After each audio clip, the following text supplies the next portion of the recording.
casi segundos hiciste un comentario que me trajo a la memoria algo un poquito más lejano.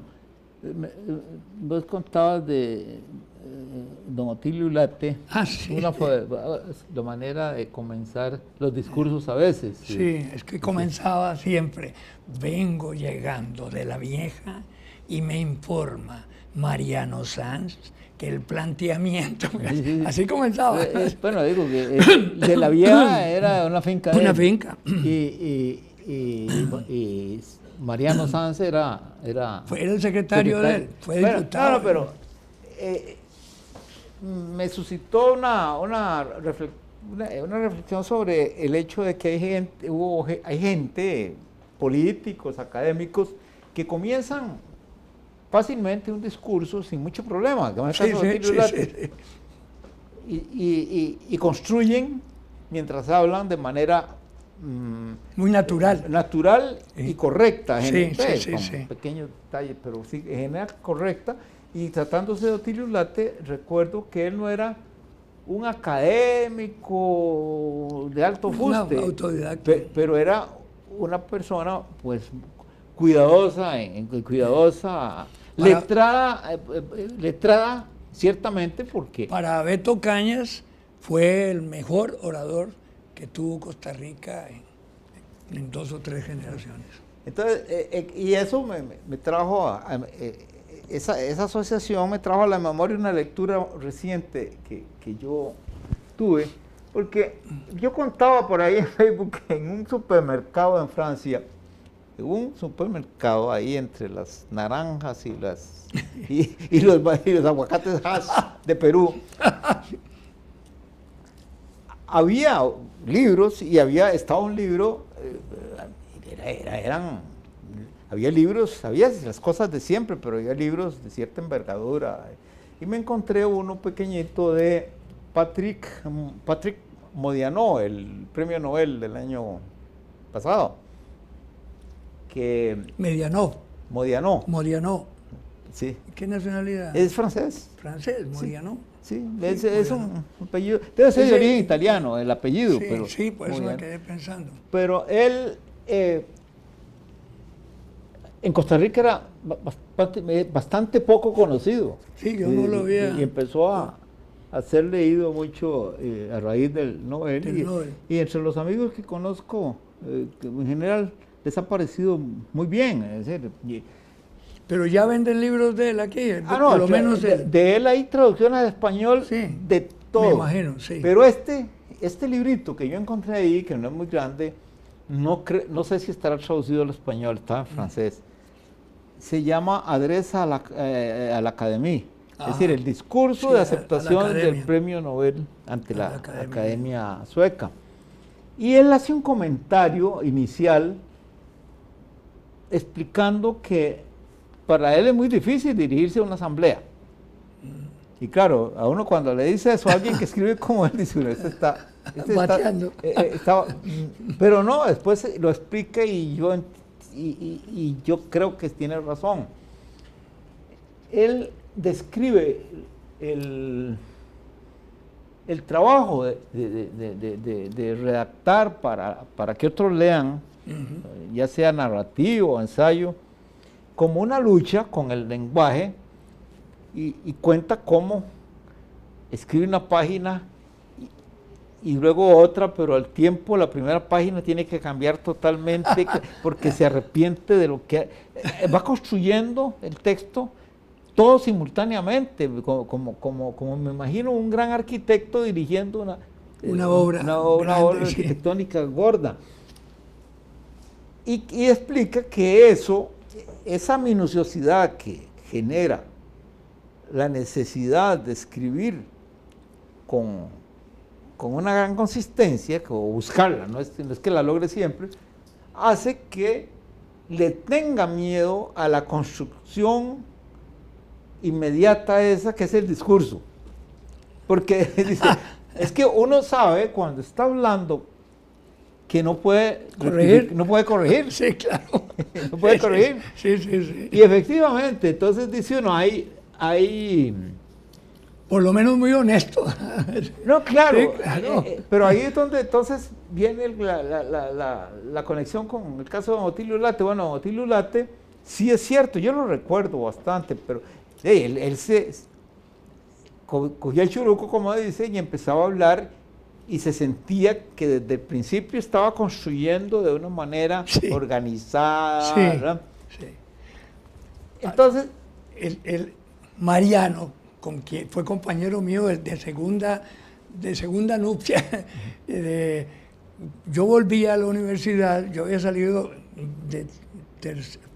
para cuarto año, porque me casé y tuve un montón de problemas, y después con una empresa que trabajé me empezó a dar chance de volver, y entonces volví, pues ya de mayor edad, y Mariano estaba también, con él compartí 2 años, y me contaba, decía,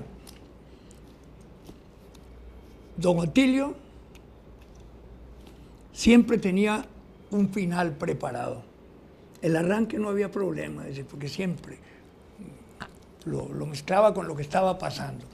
Pero tenía un final, de manera que lo que él tenía que construir era el puente entre el principio y el final. Dice, ¿cómo es la cosa? Así como lo oís, me dice. Porque yo conversaba con él, que tenía que ir a tal lado a hacer un discurso. Y entonces, don Otilio, le decía, ¿y de qué va? Bueno, y hay de esto y esto y esto, claro. Si iba a San Carlos, pues iba a hablar de cosas de San Carlos. Y entonces, si iba a San Carlos, iba a terminar con la vieja. Y entonces decía, pero yo sabía, porque me lo comentaba, que llevaba el final en la cabeza. Ah, bueno. Entonces, él improvisaba los puentes. Bueno, pero muy interesante. Esa parte es interesante, Sí, claro, sí, claro. sí. No, porque eso me llevaba a pensar en el fraude en el que vivimos sumergidos en estos tiempos. Y probablemente así fue siempre, porque, por ejemplo, cuando leemos la Historia General de España, dice la Historia General de España de Alfonso X. ¿Sabes? Sí. Mentira, Alfonso X probablemente era una escuela, una especie de academia que estaba alrededor de él. Claro.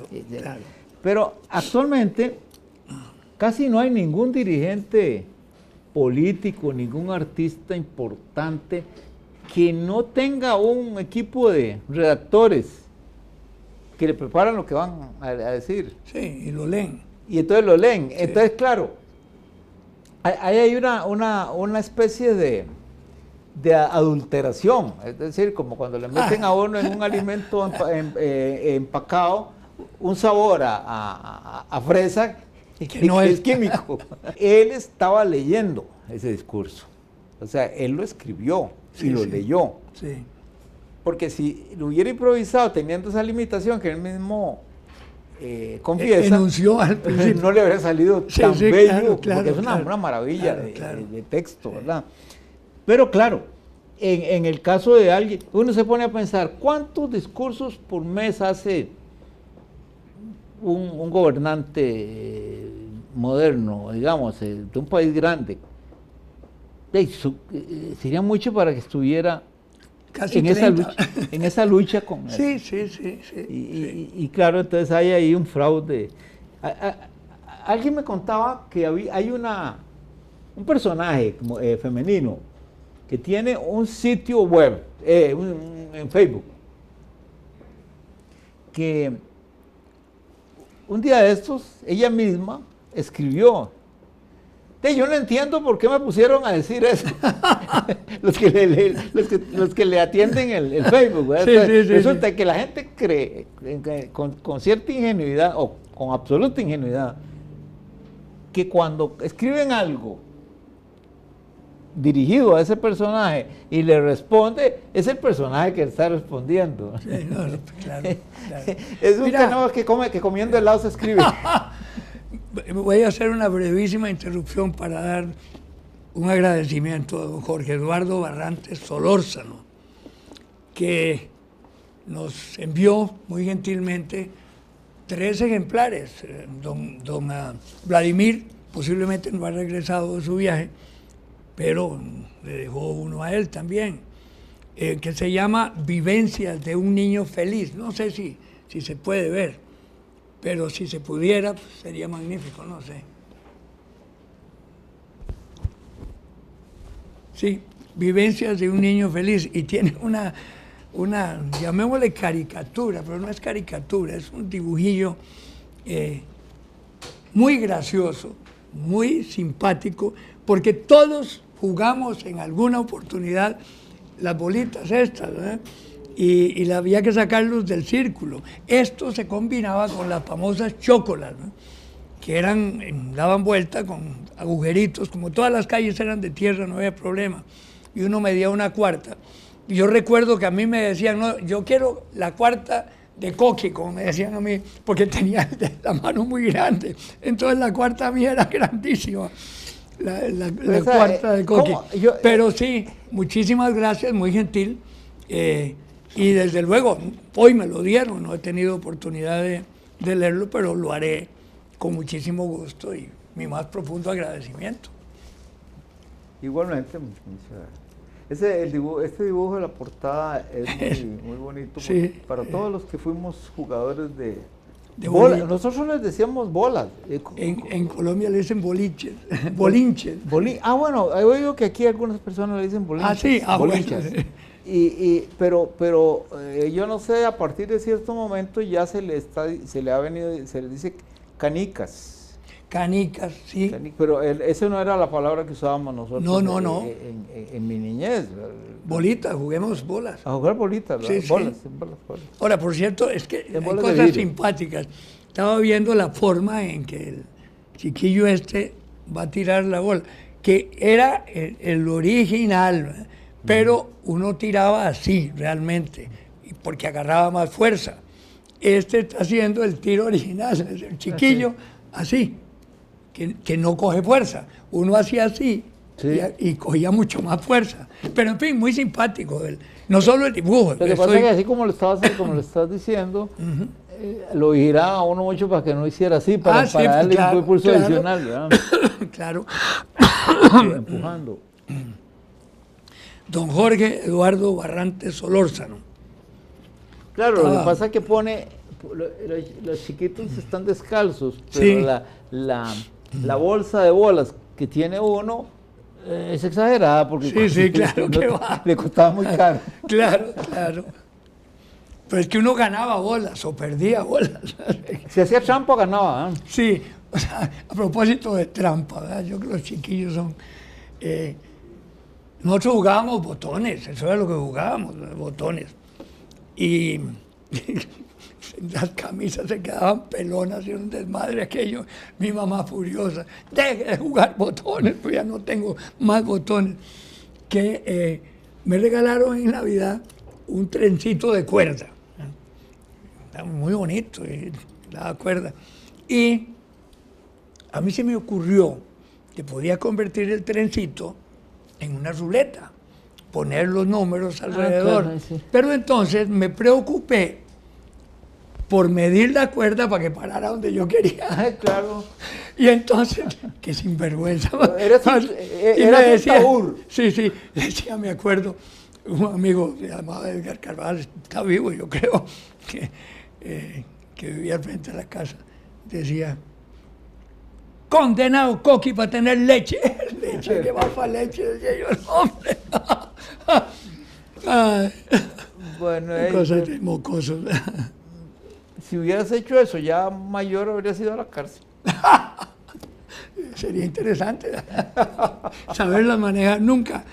Yo jugué, pues chiquillo, con los amigos y en la universidad. Teníamos un grupo que jugábamos póker en la noche. Y había algunos, pues, que tenían más suerte que otros, ¿no? Paco Hernández, el piloto, Roberto Sasso. Roberto era un gran jugador, pero yo nunca les vi haciendo trampa ni absolutamente nada. Era muy honesto el juego, pero a veces los que tenían suerte ganaban más y otros que ganaban menos, ¿verdad? Ese es el póker. Sí me gustó jugar. A mí me decía mi señora, ahora hace unos meses fuimos de paseo como dicen allá, a Las Vegas. Ah, sí.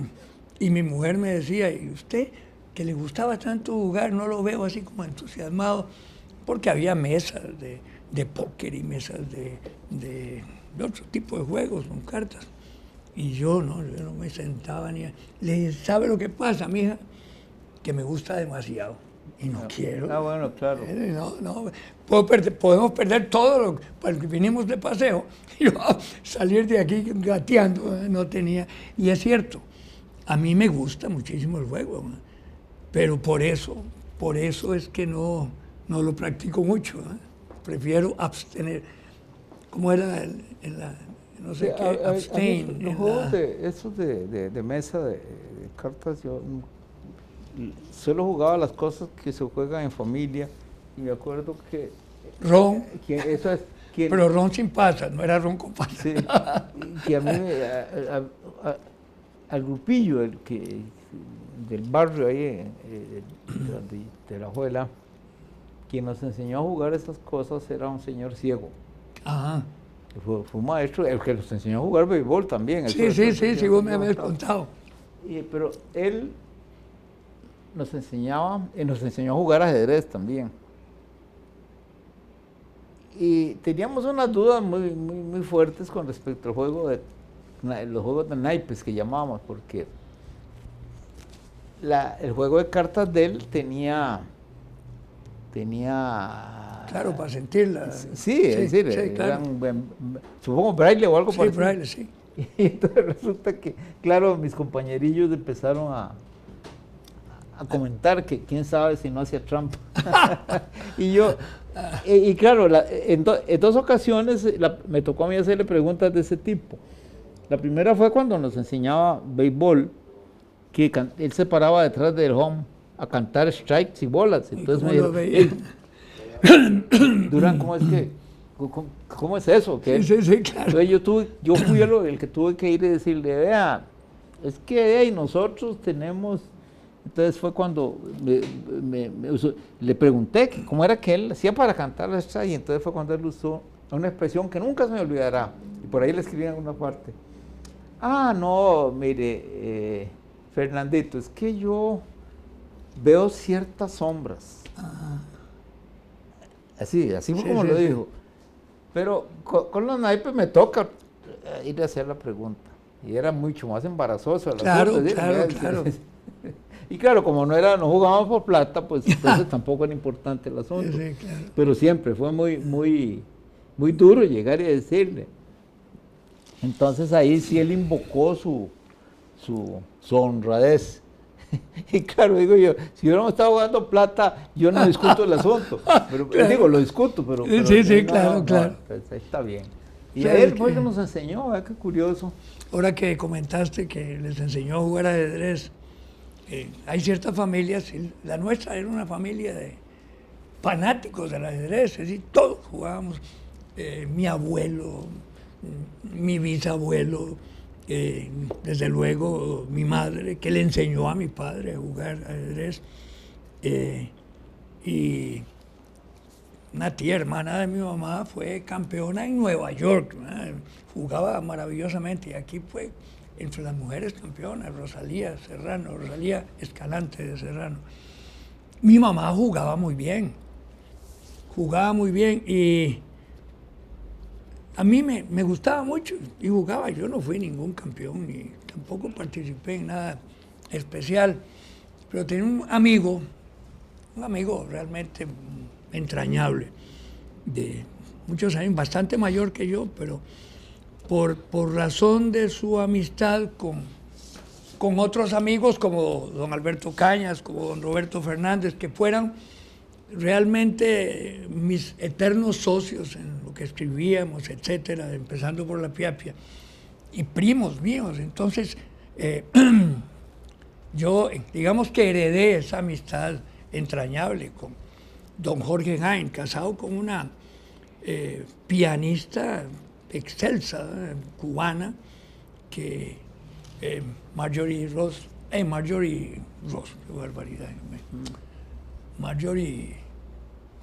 Qué barbaridad, se me olvidó el apellido. Yo le decía Marjorie de Jaime. Sí, claro. Sí, que era bellísima. Yo la conocí muy en la escuela, una vez que llegó chiquilla, la presentaron allá en uno de esos días en que teníamos un recreo largo que lo hacíamos en el salón especial, que llegó a tocar piano, muy chiquilla, y nos encantó a todos, ¿no? Fue muy, muy agradable.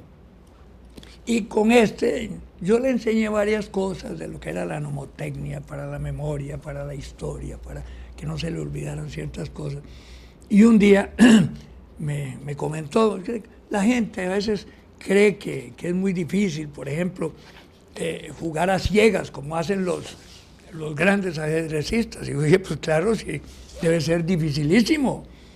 Eso de jugar a ciegas con otro que le está cantando las jugadas y de pura memoria, y dice que no es así. Entonces me explicó.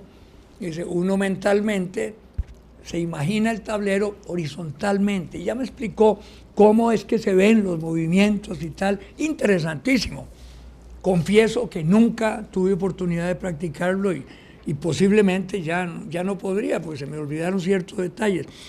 Pero muy interesante que lo que uno, casi como la magia, los prestidigitadores, ¿no?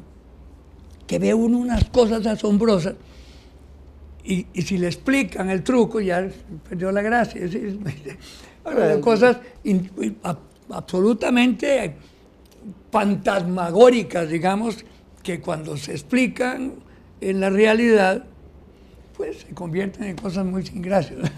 Y así me pasó con esa técnica del ajedrez a ciegas. Parece que tenemos que aterrizar sobre el ajedrez a ciegas. Quitar la ficha para que pueda... Ponerme la pieza a ciegas, a ver si acaso. Las piezas. A veces dice las piezas. Las piezas, sí, sí.